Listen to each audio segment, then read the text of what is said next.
చదువుకున్న వాక్య భాగంలో ఉదయకాలం మరి సంఘానికి ఇచ్చినటువంటి వాగ్దానాన్ని మనం గుర్తు చేసుకున్నాం.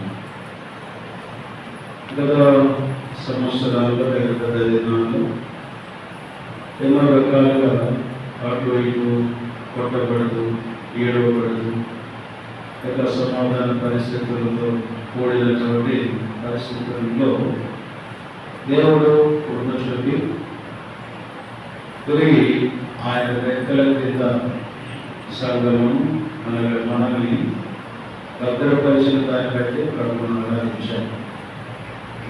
దినాల్లో 2 సంవత్సరాల సందర్భాలు ఏం పోయినా లేక ఆచరించింది. ఐరోస్లోకి ఏం పోయినా అక్కడ పోతే ఏమైనా అక్కడ పోతే ఏం కలవరము అని చెప్పేసి అలాంటి ఆలోచించినటువంటి సందర్భాలు మనలో లేకపోలేదు. అలాంటి సందర్భాలు మనలో లేకపోలేదు. కానీ దేవుడు తిరిగి తన ఉచితమైన చొప్పున మనకు ఈ వాగ్దానాన్ని అనుగ్రహించి మనల్ని ఒక నెమ్మదైనటువంటి స్థితిలో, భద్రత కలిగినటువంటి స్థితిలో దేవుడు మనం ఉంచినందులో కొరకే ప్రభువును మనం ఆరాధించాము. తర్వాత ఇక్కడ చదివినటువంటి వాక్య భాగంలో మరి గోడలు ఆ యొక్క రూఢుతో ఏముంటుందంటే 12వ వచనంలో చదవండి. 12వ వచనం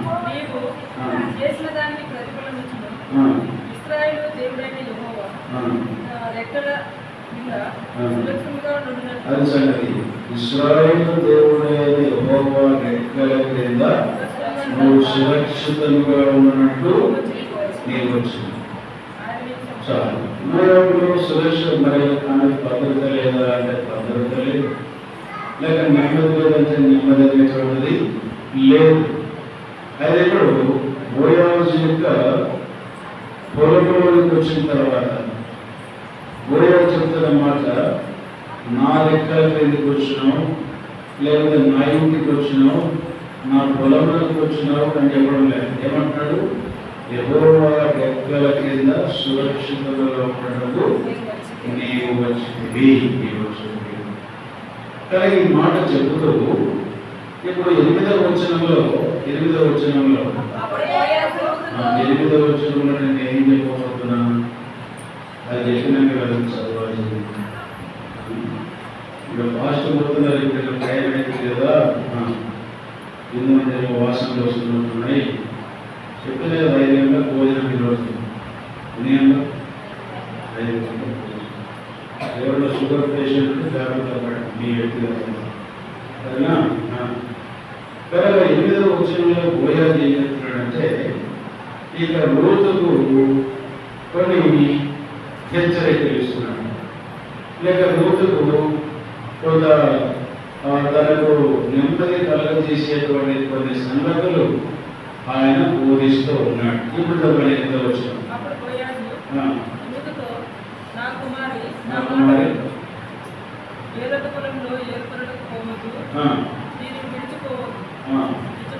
చెప్తున్నాడు, కుమారి నువ్వు వేరొక పొలంలోనికి పోవద్దు. కానీ ఇప్పుడు 2వ అధ్యాయం బోయాజు యొక్క పొలం, 3వ అధ్యాయము బోయాజు యొక్క కళ్ళం, 4వ అధ్యాయము బోయాజు యొక్క ఇల్లు. ఇప్పుడు మొదటి అధ్యాయం మోయాబు. మోయాబులో రూతు ఎవరింట్లోకి వచ్చింది? నయోమి యొక్క ఇంటిలోకి వచ్చింది. నయోమి కుమారుడికి భార్యగాను, నయోమికి కోడలుగా పెళ్లి చేసేవారు కదా. ఏమన్నా ఈ పలానా అమ్మాయికి నీ కోడలుగాను, ఈ అమ్మాయిని మీ కుమారుడిని భార్యగాను తీసుకోవడానికి ఇష్టమేనా అంటే ఇష్టమే. చాలు, చేయి తొందరగా కింద భోజనం అయిపోతుంది. ముందుగానే మాట్లాడకూడదు. అవసరం కదా. కనుక మొదటి అధ్యాయం రూతు నయోమి యొక్క కోడలుగా ఉంది. అధ్యాయానికి వచ్చినప్పుడు రూత్ ఎక్కడ ఉందండి? ఇప్పుడు బోయాజు యొక్క పొలంలో ఉంది. 3వ అధ్యాయం ఎక్కడ రూతు? ఎవరి కళ్ళం? బోయాజు యొక్క కళ్ళంలో ఉంది. 4వ అధ్యాయంలో రూత్ ఎక్కడ ఉంది? బోయాజు యొక్క ఇంటిలో బోయాజుకు భార్యగా చేయబడినట్టుగా మనం చూడగలుగుతూ ఉంటున్నాం. కానీ ఇప్పుడు బోయాజు యొక్క పొలం తనకు తెలియకుండానే బోయాజు యొక్క పొలంలోనికి వెళ్ళింది. బోయాజు యొక్క పొలంలోనికి వెళ్ళి అక్కడ పని ఏర్పుతా ఉంది. బోయాజు అక్కడికి వచ్చి విచారించాడు, అయ్యా ఈ చిన్నది ఎవరు, ఈ చిన్నది ఎవరు అంటే ఎవరు చెప్పారు. చూడండి 5వ వచనం.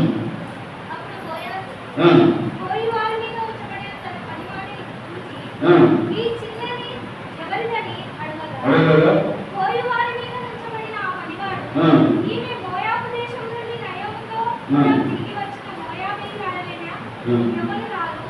మోయాబీయురాలైన యెవనురాలు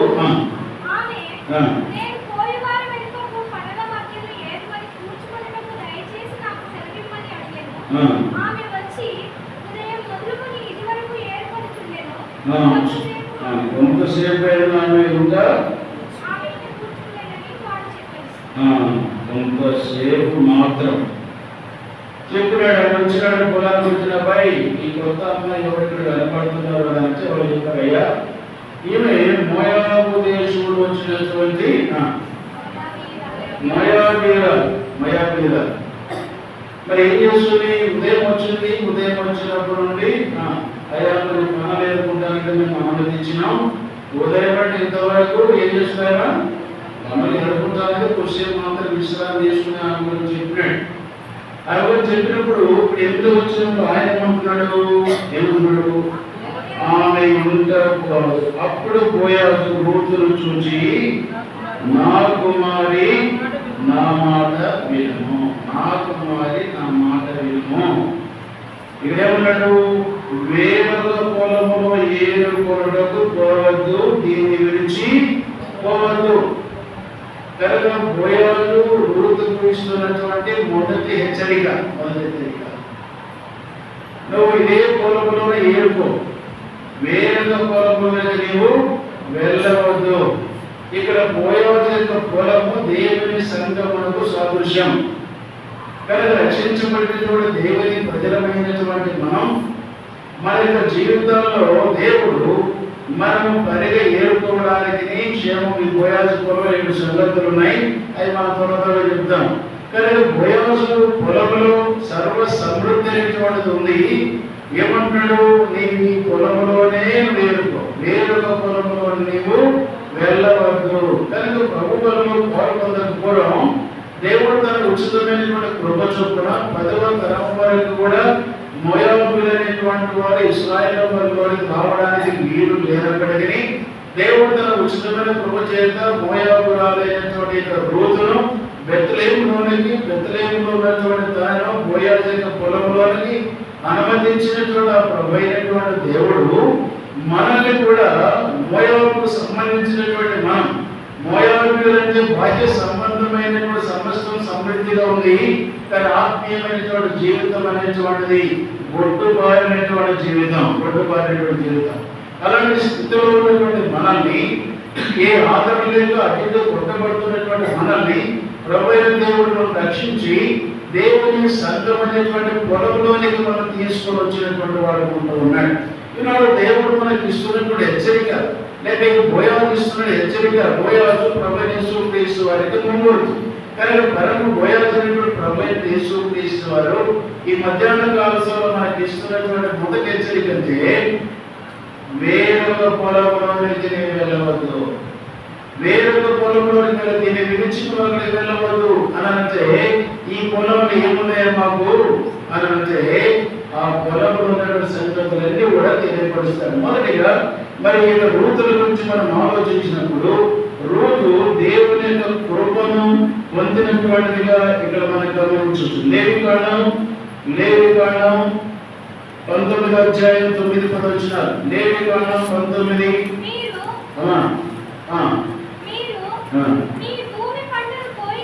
భూమి పంటలు కోయినప్పుడు మీ పొలం యొక్క ఓరలను పూర్తిగా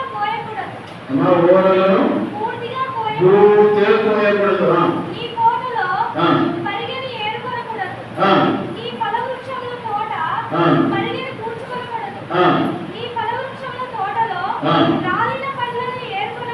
ఏరుకొనకూడదు. బీదలకును కనుక క్రమం చెప్తున్నాడు. అబ్బాయి నీవు పొలం పండింది, నీ పొలమును కోసుకుంటున్నప్పుడు వరిసేను కోసుకుంటున్నప్పుడు ఏం చేయాలంట? మీరు యొక్క ఊరులో నిలబడి మీరు కోయకూడదు, ఈ గట్ట నిలబడి మీరు కోయకూడదు, కొంత మీరు విడిచిపెట్టాలా. ఒకవేళ మీకు తోటలు ఉన్నాయనుకోండి, మామిడికాయ తోటలు ఉన్నాయనుకోండి, మామిడికాయ తోటలు ఏం చేయాలా? రాలిన పండ్లను మీరు ఏరుకోకూడదు. మరి అవెవరికి అని అంటే బీదలకు, ఆ తర్వాత పరదేశులకు, బీదలకు పరదేశులకు అది వదిలిపెట్టాల. ఇప్పుడు ఈ వాక్యం ప్రకారం, ఈ యొక్క మాట ప్రకారం ఇప్పుడు రూత్ ఎవరు? పరదేశి. పరదేశి. రూత్ ఎవరు? ధనవంతురాలా? బీదరా. కానీ ఈ వాక్య ప్రకారం ఇక్కడ రూతు బోయజు యొక్క పొలంలోనికి రావడానికి దేవుని యొక్క కృపను పొందినటువంటిది. కనుక ఇది ధర్మశాస్త్రం చెప్పేటువంటి సంగతి, కనుక ఈ విషయాలు గతంలో కూడా మన పితరులైనటువంటి వారు, లేకపోతే మనకంటే ముందున్నటువంటి వారు ఇది అనుసరించేటువంటి వారు. ఒకవేళ వరి పొలము పోసినట్లయితే, వరి పొలము పోసినటువంటి వెంటనే ఏం చేసేవాళ్ళు? మిగతా వాళ్ళు, బీదోళ్ళు ఏం చేసేవాళ్ళు? పరిగెరుకోవడానికి వెళ్ళేవారు.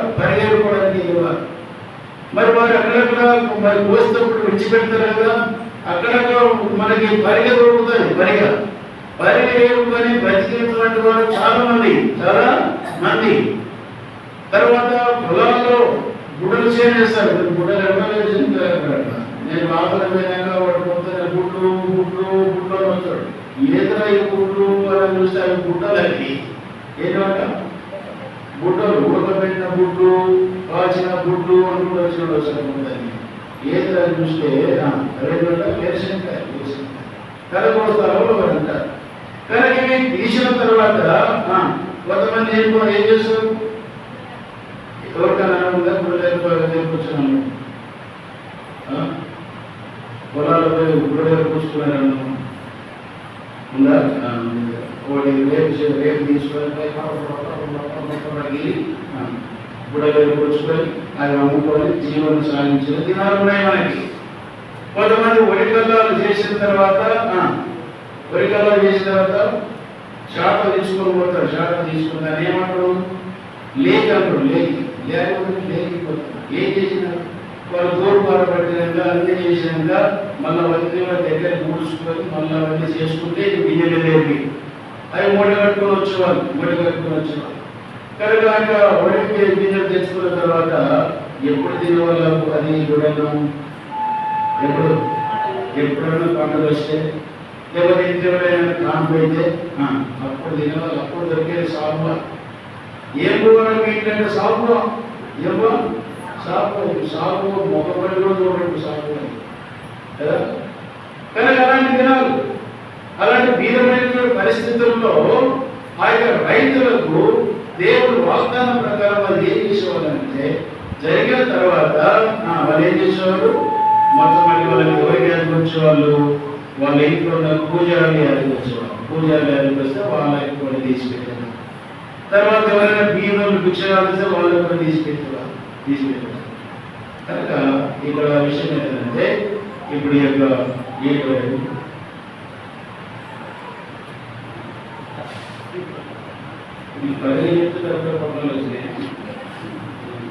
సరే ఈ స్వీట్ వచ్చినట్టు పంట తెలుస్తారు.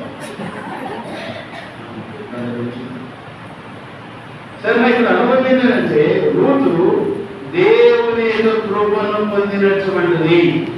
బోయాజుకు పొలంలోకి రావడానికి రూతు ఏమైందంటే దేవుని యొక్క కృప పొందినటువంటిది. మనం కూడా దేవుని సంఘం అనేటువంటి బోయాజు యొక్క పొలంలోనికి రావడానికి అది మన వల్ల జరిగినటువంటిది కాదు. దేవుని కృప వలన మనం ఎక్కడికి వచ్చినాం? ప్రత్యక్షత కలిగినటువంటి సంఘ దర్శనం కలిగినటువంటి ఈ యొక్క పొలములోనికి దేవుడు మనం తీసుకుని వచ్చాడు. గతంలో మనకు చాలా పొలాలు ఉన్నాయి. ఉదయమో ఏమో యాజ్ఞమో ఏమో అని బియ్యాలు వస్తున్నాయి. సంఘాలు చాలా ఉన్నాయి, రకరకాలైనటువంటి కనుక అలాంటి కోవలకు చెందినటువంటి వారు మనం చేసేటువంటి వారు. అయితే ప్రభు అయినటువంటి దేవుడు తన ఉచితమైనటువంటి కృప చేత సరైనటువంటి ప్రత్యక్షత కలిగినటువంటి దేవుని యొక్క సంఘంలోనికి, దేవుని యొక్క పొలంలోనికి మనం నడిపించినటువంటి వాడు ఉంటూ ఉన్నాడు, నడిపించిన వాడు ఉన్నాడు. అందుకని బోయాజు ఏమంటున్నాడు, అమ్మాయి నువ్వు వచ్చింది మంచిది, కానీ నువ్వు ఈ పొలమున విడిచి వేరే పొలానికి వెళ్ళొద్దు. ఇంకా వేరే పొలానికి వెళ్ళొద్దు. ఏమయ్యా వేరే పొలంలో ఇంకేమైనా దొరుకుతాయి కదా, అక్కడ పోతే కాలువలు పోతాయి, ఇక్కడ పోతే మొక్కలు పోతాయి, కళ్ళు వస్తాయి. మరి ఒకసారి పోయిస్తే బాగుంటది కదా, అక్కడ పోయి తీసుకొని తెచ్చుకొని మా పొలాల్లో చల్లుకుని మా పంటలు పండుతాయి అని అనుకుంటున్నట్లుగా ఇప్పుడు బోయాజు యొక్క పొలంలో ఉన్నటువంటి 7 ఆశీర్వాదములు ఈ 2 అధ్యాయాలు మనం చూసాం. మొదట దేవుని కృప చేత బోయాజు యొక్క పొలంలోనికి ఎవరు వచ్చినారట? రూతు వచ్చింది. అదేవిధంగా దేవుని ఉచితమైన కృప చేత ప్రత్యక్షత కలిగినటువంటి అపోస్తల బోధ సహవాసం పట్టుకుని ప్రార్థన చేయించాలి. ఏది కూడా కలపడానికి, ఏది కూడా తీసివేయడానికి వీలు లేనటువంటి సంఘ దర్శనంలోనికి, సంఘ ప్రత్యక్షతలోనికి ప్రభు అయినటువంటి దేవుడు మనం తీసుకుని వచ్చిన వాడు ఉంటున్నాడు.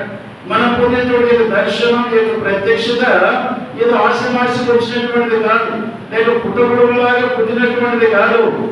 ఇది దైవ ప్రత్యక్షత, సమర్పణతో మన మధ్యకు వచ్చినటువంటిది. దైవవాసుడు తనతో ఉన్నటువంటి వారు రాత్రంతా కూడా వారు సమర్పణతో వారి ప్రాణములను సైతం త్యజించి దైవ సన్నిధిలో వారు చేసిన ప్రార్థన ఫలితంగా దేవుడు వారికి ఇచ్చినటువంటి ఆయన ప్రత్యక్షతనే దైవ వాక్యానుసారమైనటువంటి ఎబ్రోని యొక్క ప్రత్యక్షత. ఇది ప్రత్యక్షతలోకి మనం తీసుకొని వచ్చినాడు. ఇది నాలో చాలా మంది ఏం చేస్తున్నారు, ఇక్కడ నీకు గిట్టకపోతే పోయేది 2 రేట్లు వేసుకునేది, 2 రేట్లు వేసుకునేది. సో తెయ్యో మహిమ ఘనత ఎవరు చెప్పాడా నీకు? ఏమన్నా ట్రైన్ చేయించినావా? ఇక్కడ నీకు పెద్దన దొరకకపోతే పైన పక్కన పోయి గుడి పెట్టుకుంటుంది. ఇక్కడ నువ్వు అనుకున్న సాధించకపోతే అక్కడ పోయి 4 రేట్లు వేసుకుని అక్కడ మొదలు పెట్టుకుంటుంది. అది కాదు కదా. దేవుడు మనకి ఇచ్చినటువంటి ప్రత్యక్ష, దేవుడు మనకి ఇచ్చినటువంటి పొలంలో నువ్వు దాగి ఉండు, ఈ పొలంలో నిలకడగా ఉండు. నీకు నీ కుటుంబానికి క్షేమం. అందువల్ల మేము కూడా ఎప్పుడో ప్రకారమే మేము నడుచుకుంటామంట. మీలాగైనా బాధపడతాం, మీలాగైనా ఆరాధన చేస్తాం, మీలాగైనా మరి పాలన రావచ్చు. నువ్వేది పక్కలంటే ఆ కట్టుబాటు మాకు పనికిరాదు. కట్టుబాటు లేనప్పుడు ఇదేదిగా నీకు కనుక ఇక్కడ మన తలం ఏంటంటే దేవుని ప్రజలమైన చోట మనం దేవుని కృప చొప్పున ఆయా పొలాల్లో ఉన్నటువంటి మనల్ని, ఆయా ఫీల్డ్లో ఉన్నటువంటి మనల్ని దేవుడు ఏం చేశాడంటే తన కృప చొప్పున ఒక ప్రత్యక్షత కలిగినటువంటి సంఘంలోనికి, ప్రత్యక్షత కలిగినటువంటి సహవాసంలోనికి దేవుడు మనల్ని తీసుకొని వచ్చాడు. దీంట్లో ఏటులన్నా నిలకడ. కానీ ఈ పొలంలో ఏముంది ఇక్కడ అనంటే దయచేసి చూడండి, 2వ అధ్యాయము 15వ వచనం. ఆమె ఏరుకొనుటకు లేచినప్పుడు బోయాజు ఆమె పనుల మధ్యను ఏరుకొని వచ్చును, ఆమె అవమానపరచకుడి. రెండవది ఏం చేశాడు? మొదటి ఎక్కడ ఏరుకోనంట తర్వాత పేదవాళ్ళు ఎక్కడ ఏరుకోవాలా? మీరు గుడ్డ చెప్పబోతే టైం పెరుగుతూనే ఉంటుంది, ఇష్టమే. వాక్యానుసారం లేవి కారణం ప్రకారం, లేవి కారణం చదివిన మాట ప్రకారం ఎక్కడ ఏరుకోవాలా? గెట్లంబడి ఏరుకోవాలా. ఎక్కడ ఏరుకోవాలా? గెట్లంబడి ఏరుకోవాలా. అయితే ఇప్పుడు ఇక్కడ ఏమంటాడు? ఇక్కడ 15వ వచనంలో ఆమె పొదల మధ్యన ఏరుకొనవచ్చును. పనల మధ్య అనేటువంటిది దేవుని యొక్క స్థానం. మధ్య దేవుని యొక్క స్థానం. ఒకప్పుడు పనల ఓర్లంబడి ఆ ఏరుకున్నటువంటి మనల్ని ఆ ప్రభువుడు దేవుడు ప్రకటించాక పనల మధ్యలోనికి మనల్ని తీసుకొని వచ్చినాడు. అంటే మన స్థాయిని ఏం చేశాడంట, పెంచినటువంటి వాడు ఉన్నాడు. ఇక మనం ఓవర్లంబడి ఉండాల్సిన అవసరం లేదు, ఏదో ప్రక్కగా ఉండవలసినటువంటి అవసరం లేదు, అంటూ ఉండవలసినటువంటి అవసరం లేదు, లేకపోతే ఎవరు మరి భయపడి పొలంలో సంపూర్ణంగా రాకుండడానికి అవసరం లేదు. ప్రభు అయిన దేవుడు ఇక్కడ ఏం చేస్తున్నాను, పొలాల మధ్యన ఏరుకొనవచ్చును, మరి మీరేం చేయాలా, ఆమెను మీరు అవమానపరచొద్దు. ఎక్కడో ఏరుకుంటూ వచ్చి కూడా పొలంలో మధ్యలో ఏరుకుంటుంది అని మీరు అవమానపరచొద్దు. ఆమెకి నేను అధికారం ఇస్తున్నా, పనల మధ్యలోనికి ఆమె ఏర్పడవచ్చు. తర్వాత మూడవదిగా గమనించినప్పుడు 16వ వచనం, మరియు ఆమె కొరకు పిడికెలు కూడా వేసి ఆమె ఏర్పడినట్లు విడిచిపెట్టుడి. మీరేం చేయాలా, అప్పుడైతే ఓరలంబడి ఏదో పొరపాటు కొన్ని మిగిల్చబడతాయి. పోస్తున్నప్పుడు అడవుల్లో ఓరలంబడి కొన్ని కంపులు అవి మిగిల్చబడతాయి. అవి బీదవాళ్లకు, విధవరాళ్లకు లేక పరదేశులకు అవి విడిచిపెట్టు. కానీ ఇప్పుడు రెండవది ఆయన ఎక్కడ ఏర్పడవచ్చు, పనల మధ్యలో, అంటే మీరు కోత పోస్తున్నటువంటి మధ్యలో ఆమె ఏరుకోవచ్చు. అర్థమవుతుంది. కాబట్టి తర్వాత ఇంకో సంగతి అంటున్నాడు, ఏమంట, ఆమె కొరకు పిడికిలు విడిచిపెట్టాలి. మీరు పోస్తున్నప్పుడు అక్కడక్కడ పిడికిలు విడిచిపెట్టాలి. ఆటలన్నీ దాన్ని ఏం చేయొచ్చు, చదవండి, ఏరుకున్నట్టు విడిచిపెట్టుడి, ఆమెను గద్దిపోవద్దు, మొదట ఆమెను అవమానపరచొద్దు. పొలంలో పనిచేస్తున్నారు చెప్తున్నాడు, ఆమెను మీరు అవమానం చేయొద్దు. రెండవది, ఆమెను మీరు గద్దించవద్దు. ఇది మూడవది. తర్వాత నాలుగవదిగా గమనించినప్పుడు, నాలుగవదిగా దయచూడండి,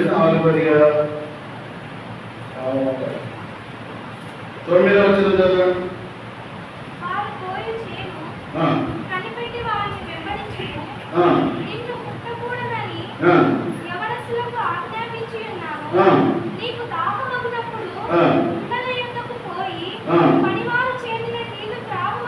కానీ ఇప్పుడు బోయాజు పొలంలో ఏమున్నాయి, నీళ్లు ఉన్నాయి. బోయాజు పొలంలో నీళ్ళు అమ్మాయి నీకు తప్పికైతే నువ్వేం చేయాలా, చదవండి. దాహమైనప్పుడు కుండల ఎద్దకు పోయి పనివారు నీ అంతా నువ్వు చేతుకోవడానికి వెళ్ళొద్దు. నువ్వు చేతుకోవడానికి వెళ్తే నీకు ఏం లేదు, నీకు అనుభవం లేదు.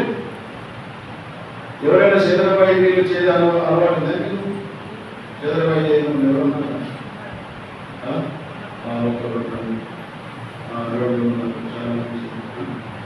చంద్రబాయిలో నీళ్లు చేయాలంటే ఏముండాలా, మనకు తాడు ఉండాలా, రెండోది అనుభవం ఉండాలా. వేసినప్పుడు అవుతుంది దీనికి. ఒకవేళ చేయి పని పెట్టా ఒకటే పట్టుకున్నట్టు నూతన పడిపోతుంది. తర్వాత రెండవది, ముంచిన తర్వాత బయటకు వస్తాడు, బరువుగా వస్తుంది. దాన్ని చాలా చాకచక్యంతో నీరు గోడ కాలు తల్లి నీరు లాగిన తర్వాత ఈ తాడే నీ చేతులు పట్టుకోవాలా, ఆ బకెట్లో బిల్లించి పట్టుకోవాలా. ఈ అనుభవం సరిగ్గా లేదనుకో, ఈ శరీరంలో వదిలిపెడతావు, అదని వదిలిపెడతావు, మళ్ళీ అది తప్పకుండా పడుతుంది. అనుభవం ఉండాలి. కనుక ఋతువు నీకు చేతుకునేటువంటి అనుభవం నీకు లేదు. ఆ పనివారి దగ్గరికి వెళితే వారు ఏం చేస్తారు, వారు చేతికి నీళ్లు పోస్తారు. కనుక దేవుని యొక్క సంఘంలో దేవుని వాక్యమైనటువంటి నీతిని నీకు అందించేటువంటి వారు పనివారు ఉన్నారు. అన్ని రకాల విధానాలుగా దేవుని యొక్క వాక్యమైనటువంటి నీటికి అందించేవారు ఉన్నారు. బోయాజు పొలంలో నీకు ప్రవేశం దొరికింది. బోయాజు యొక్క పొలంలో ఆ వ్యక్తుల మధ్య నువ్వు ఏరుకోవడానికి నీకు అనుమతి దొరికింది. మూడవదిగా వారు విడిచినటువంటి ఆ యొక్క పిడికిలు ఏర్పడానికి నీకు అనుమతుంది. నాలుగవదిగా నీకు దప్పికేటప్పుడు నువ్వు ఎక్కడ పోవద్దు, నీళ్ళ కొరకు ఎక్కడప్పుడు అక్కడ ఆల్రెడీ కుండలున్నాయి, అక్కడ పనివారు ఉన్నారు, వారు నీళ్లు చేరిపోస్తారు, కేవలం తాగడం మాత్రమే. ఎంత సులభమైన పని. అందువల్ల యేసుక్రీస్తువారు 7వ అధ్యాయంలో ఏమన్నాడు? ఆ పండుగలో ఏ పండుగ? ఏ పండుగ? ఏ పండుగ?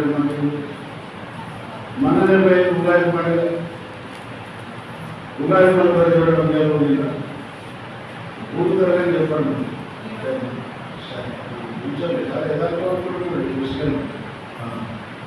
కనుక పండుగలో ఏమన్నాడు? దప్పికొడిన వాళ్ళారా నా ఇద్దరికి వచ్చి దప్పిక తీర్చుకోండి, దప్పిక తీర్చుకోండి. జీవజలము నేనే, నేనే జీవజలం నేనే. కనుక దేవుని యొక్క సంఘం అనేటువంటి యొక్క పొలంలో నీకు సమృద్ధి అయినటువంటి దేవుని యొక్క వాక్యం అనేటువంటి నీరు నీకు ప్రవహిస్తూ ఉంటుండగా, దేవుని యొక్క వాక్యం నీ దగ్గరికి వస్తూ ఉంటుండగా దానిని త్రాగి నీ యొక్క దప్పికను తీర్చుకొని ఆనందించడం నీ యొక్క పని, నీ యొక్క పని. కానీ ఇప్పుడు ఏమి నీకు తక్కువైందని బోయాజకు పొలం విడిచి వెళ్ళడానికి ప్రయత్నం చేస్తున్నాం. ఏమి నీకు తక్కువైందని బోయాజకు పొలం నుండి వేరొక పొలంలోకి వెళ్ళడానికి నువ్వు తారసపడుతున్నావు. బోయాజు పొలంలోనికి రావడానికి దేవుని కృప. బోయాజు పొలంలో పనుల మధ్య ఏర్పడడానికి బోయాజు అనుమతించాడు. మూడవదాకా మనుషుల మధ్య విడిచిపెట్టిన పిడికలు మరి ఏర్పడడానికి కృపరించాడు.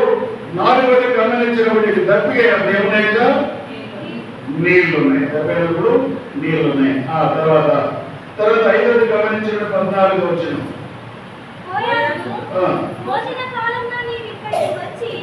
ఎప్పుడన్నా భోజన కాలం నీవు ఇక్కడికి వచ్చి భోజనము చేసి ఆమెతో చెప్పగా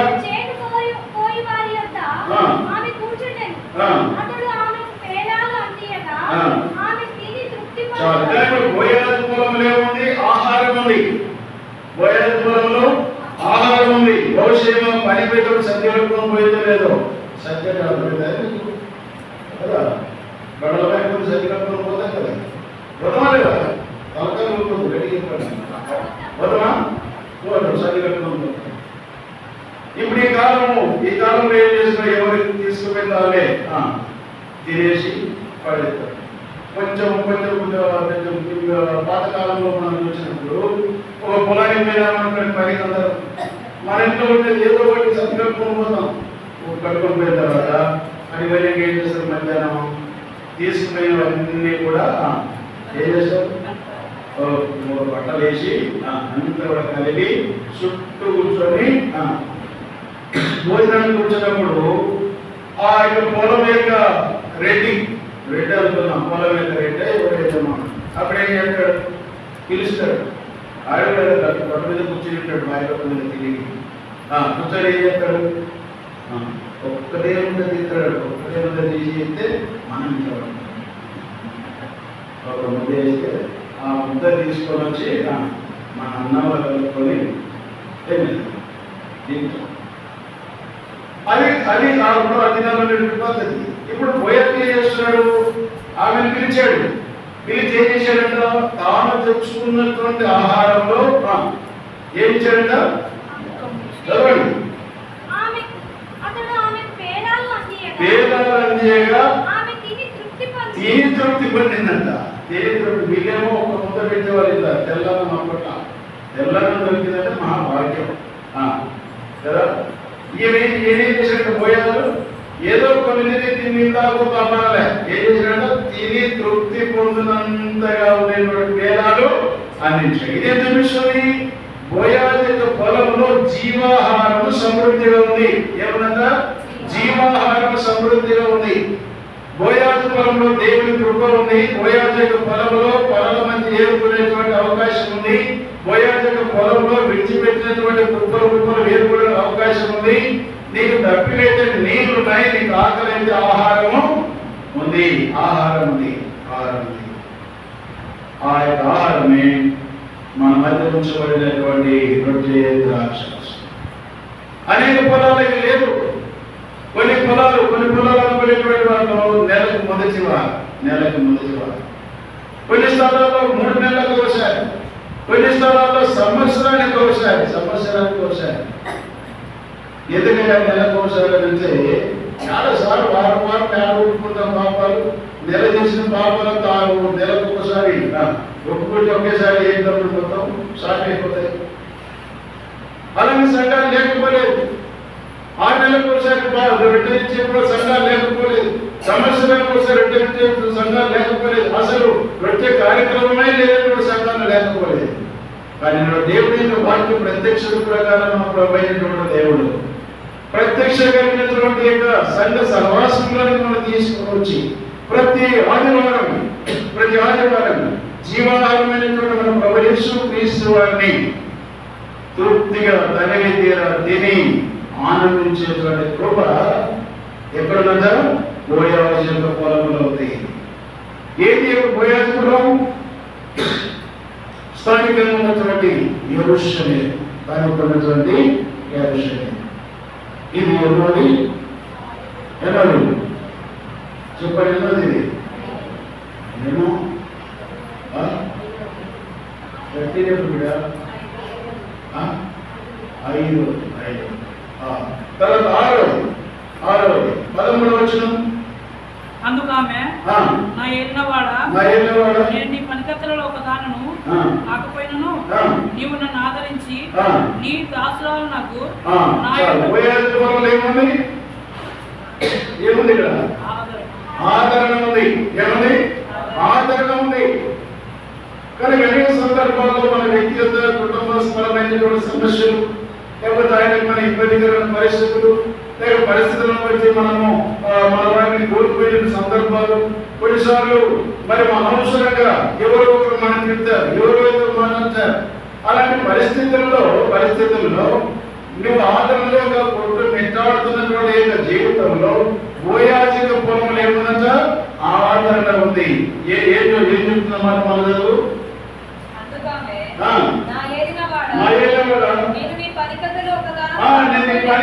ఒకదాన్ని కానసలు, నేను పరదేశిని, నేను విధవరాన్ని, ఏ విషయంలో నన్ను చూసి మీరు నాకు ఏదో సాయం చేయమని యోగ్యురాలను కాను. పనిగంతల్లో ఒకదాన్ని కాకపోయినా నన్ను నువ్వు ఆదరించినావు, నేను ఆదరించినావు. కనుక దేవుని సంఘములో ఆదరణ అనేది పడుతుంది.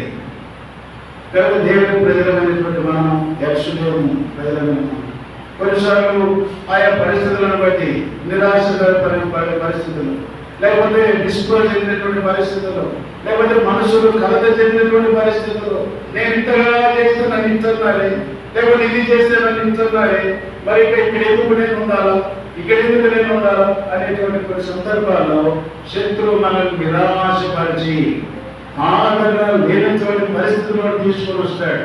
కనుక దేవుని యొక్క సన్నిధిలో బోయాజు పొలంలో ఏముందంటే ఆదరణ. కానీ ఈ సందర్భం ఎన్నో సంగతి మనం నేర్చుకోవాలి. కేవలం దేవుని మందిరానికి యథావిధిగా వచ్చేవారు మాత్రమే కాకుండా కొన్ని సందర్భాల్లో నూతనమైన వారు వస్తారు. నూతనమైన వారు కనబడినప్పుడు వెంటనే కూడికైనటువంటి వారిని కలుసుకోవాలా, వారితో మాట్లాడాలి. అమ్మా ఎక్కడికి వచ్చినాం? అయ్యా పలానా స్థలం వచ్చినా, ఏంటి నీ యొక్క సమస్య, నీ ఆత్మీయ స్థితి ఏంటి, నీ భౌతికమైన స్థితి ఏంటి? అయ్యా వారితో మాట్లాడినప్పుడు వారికి ఏం కలుగుతుందంటే ఆదరణ కలుగుతుంది. ఏం కలుగుతుంది? ఆదరణ కలుగుతుంది. సాధారణంగా అలాంటివి పట్టించుకోకుండా కూడికైనటువంటి మనకు మనమే ప్రయత్నాలు చెప్పుకుంటూ మనకు మనమే ప్రయత్నాలు, ఎవరైతే మనకు అనుకూలంగా వారే ప్రయత్నాలు, ఎవరైతే మనకు ప్రతికూలంగా మెట్ల దగ్గర దబా ఒక ఈ రోడ్డు ఒక 4 రోడ్లు ఉన్నప్పుడు ఇక్కడ ఎన్ని రోడ్లు ఉన్నాయి? 4. ఇదైతే ఒక బోర్డు అనుకోలేదు. ఎవరందరికీ ఎవరు పోవడం కాదు, మీటింగ్ అయిన తర్వాత ఒకరినొకరు కలుసుకోవాలి. ఒకరొకరు ప్రేమతో మాట్లాడాక నేను మీటింగ్ రాకపోతే నేను స్పెషల్ మీటింగ్ పెట్టారంటే నువ్వు రాలేదాక ఏది సంగతి అని అడుగుతావా? అది రానంత మంచిదే, వాడు రానంత మంచిదే అనుకుంటాం. కానీ అతను మీటింగ్ రాదు అని అన్నప్పుడు ఆక్కవుడు ఏం చేయాలా? ఒక స్థలం వెళ్ళి నేను అడగని చెప్తే ఆ అక్క అడిగిన రాకపోయిన వాళ్ళు కనపడలేదు అంటే ఏమి నేను రాకపోతే నీకేమన్నదట నేను రాకపోతే గిట్టడం కూడా లేకపోలేదు మనం ఒకటి తింటే ఒక 10 మంది ఉన్నారు. తర్వాత చెప్పింది అన్నా నువ్వు వాక్యం చెప్తుంటే ఒక్కొక్కరు పలకరించమని చెప్పినావు గిట్ట పలకరిస్తే కాక ఇక్కడ అన్ని చూడమని అంటే సరే నువ్వు కానీ అలాంటి వారు కూడా లేకపోలేదు. నీకంటే పని పట్టే వాడు పోయినారు మాకు పని లేదా మాకేమైనా పని పట్టలు ఎవరుకున్నావు అని అంటారు. అది కాదక్క నేను అంటానని ఎందుకు రాలేదు ఆల్రెడీ పరిస్థితి బాగా పని ఏమి రాలేదు అని మనం తగ్గించుకోలేనప్పుడు అప్పుడు కొంచెం వాళ్ళు నిందబడి విషయాన్ని తెలియపడుతుంది. అదే అంటే సంఘంలో ఆదరణ ఏమన్నట ఆదరణ సేవకుల ద్వారా ఒకరు మాత్రమే కాదు మనందరం కూడా దానికి కారకులం. వచ్చిన వాళ్ళందరూ పలకరించుకోవాలా, వచ్చిన వాళ్ళందరూ కూడా చేరదీయాలా, వచ్చిన వాళ్ళందరూ కూడా వారి బాగోగుల గురించి మనం విచారించాలా. ఎవరైనా అనారోగ్యపడుతున్నప్పుడు మరి మనం వెళ్ళాలా, వెళ్ళి వారిని పరామర్శించాలా, వారి స్థితిగతులు తెలుసుకోవాలా. ఒకవేళ అతడు ఏదైనా సహాయం పొందడానికి అర్హుడు అన్నప్పుడు మనకు తగిన మనకు దేవుడు ఇచ్చినటువంటి దాంట్లో వారి కొంత సహాయం చేయగలిగేటువంటి స్థితిలోకి మనం అప్పుడు ఏమవుతుందంటే అరే ఈ విషయంలో నన్ను ఆదరించేవారు నేను ఈ రకమైన పరిస్థితుల్లో వెళ్ళినప్పుడు నన్ను ఆదరించేవారు కూడా ఆ విషయంలో నాకు ఉన్నారు అనేటువంటిది ఏర్పడుతుంది. అప్పుడు ఏం చేస్తారు ఈ పొలంలో బయటికి పోవడానికి ఇష్టపడరు. ఎప్పుడైతే ఆదరణ దేవుడి ప్రజలైన వారికి దొరకదో, ఇలాంటి ఆదరణ ఎప్పుడైతే మరి వెలుపడి వచ్చిన వారికి దొరకదో వాళ్ళు అనుకుంటారు అందరాగని ఎవరంటే ఉంటే అందరాగిపోతే మరి ఇంటి పక్కన గుడిసి అక్కడ ఇవ్వదు. అదే కనుక పోయాల్సిన ఏముందంటే 6వది ఆదరణ ఉంది. తర్వాత 7వది 14 వచ్చిన బోయాజు భోజన కాలంలో నీవు ఇక్కడికి వచ్చి భోజనం చేసి చిలకలో నీ ముఖం ఉంచి తిరుమనామతో చెప్పగా చేను పోయేవారి వద్ద ఆమె కూర్చుండేది.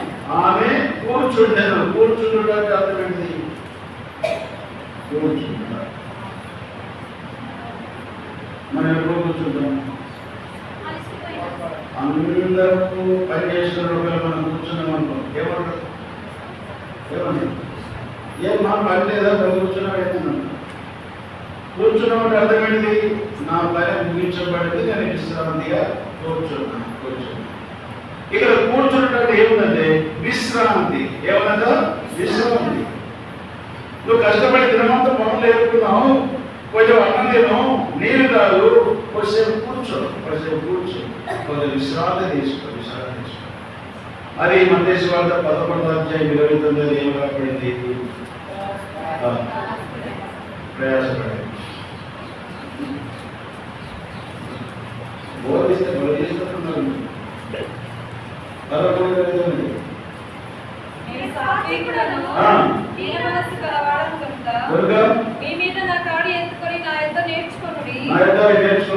అప్పుడు మీ ప్రాణములకు విశ్రాంతి దొరుకును. కనుక దేవుడు మన విశ్రాంతి కొరకై ప్రయాసపడేటువంటి వారు. మీకు విశ్రాంతి అవసరం. 8వ వచనం ప్రకారం మీరు భారము చేత కృంగిపోయిన వారు అనుకుంటున్నారు. ఇప్పుడు మీకు విశ్రాంతి కావాలి కాబట్టి నా దగ్గరకు వచ్చి నా కాడు ఎత్తుకొని నేర్చుకోవడం అప్పుడు మీకు ఏమవుతుంది? విశ్రాంతి.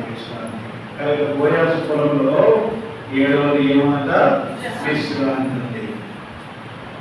వీటికి మినహాయించి ఏమైనా కావాలా మనకు? వీటికి మినహాయించి ఏమైనా కావాలా? కొన్ని షాపులు ఉంటాయి. ఆ షాపుల మీద ఏం పేరు ఉంటాయి? A to Z. ఏం పేరు? A to Z అంటే అన్ని దొరుకుతాయి అక్కడ. చిన్న శంప మీద కూడా దొరుకుతాయి. ఏ దొరుకుతాయి? చిన్న శంప మీద కూడా దొరుకుతాయి. A to Z అంటే అన్ని దొరుకుతాయి అక్కడ.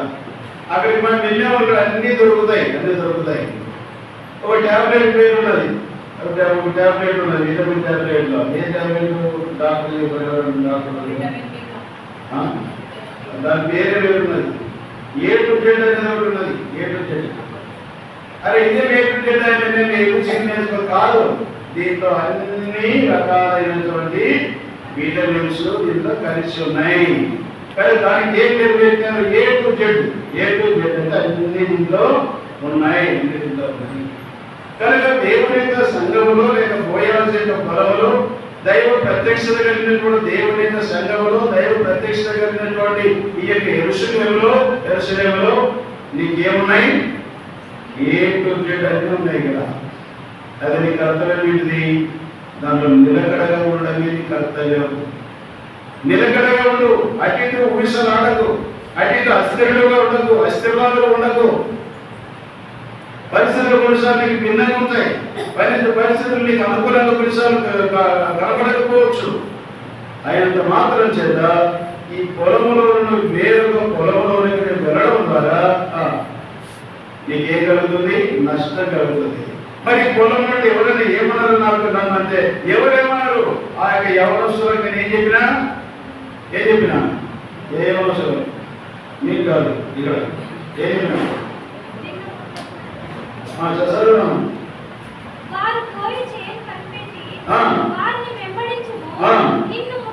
నిన్ను ముట్టకూడదని యవనస్తులకు ఆజ్ఞాపించిన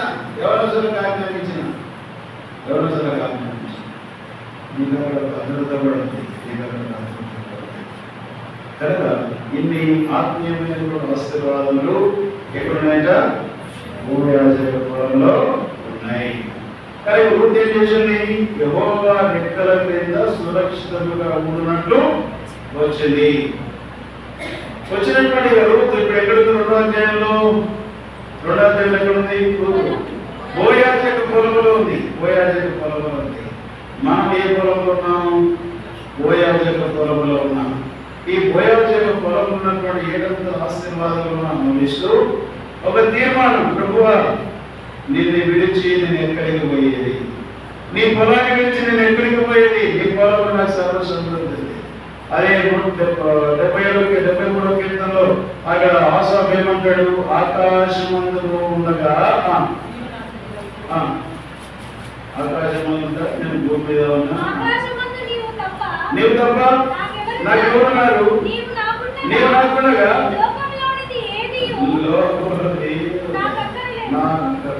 నువ్వు ఆకాశంలో నువ్వు ఉన్నావు.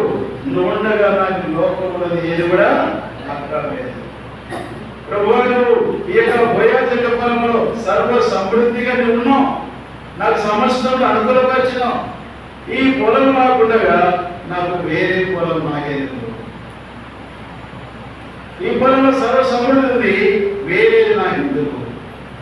అది బెత్లెహేములో ఎన్నో పొలాలు ఉన్నాయి. కానీ రూతు ఎవరి పొలంలో దేవుడు తీసుకెళ్ళాడు? బోయాజక పొలంలో తీసుకెళ్ళాడు. భవిష్యత్తుగా వేదం చెరువులో అనేకమైనటువంటి పొలాలు ఉన్నాయి. కానీ ఏ పొలంలో లేనటువంటి 700 ఆశీర్వాదం, దైవ ప్రత్యక్షత కలిగినటువంటి సంఘ దర్శనం ఉన్నటువంటి ఈ పొలంలో దేవుడు అందించినాడు. కృతజ్ఞత కలిగి నేను అనుభవిస్తూ మరొక పాలు పొందుకోవడం ఒక తీర్మానం.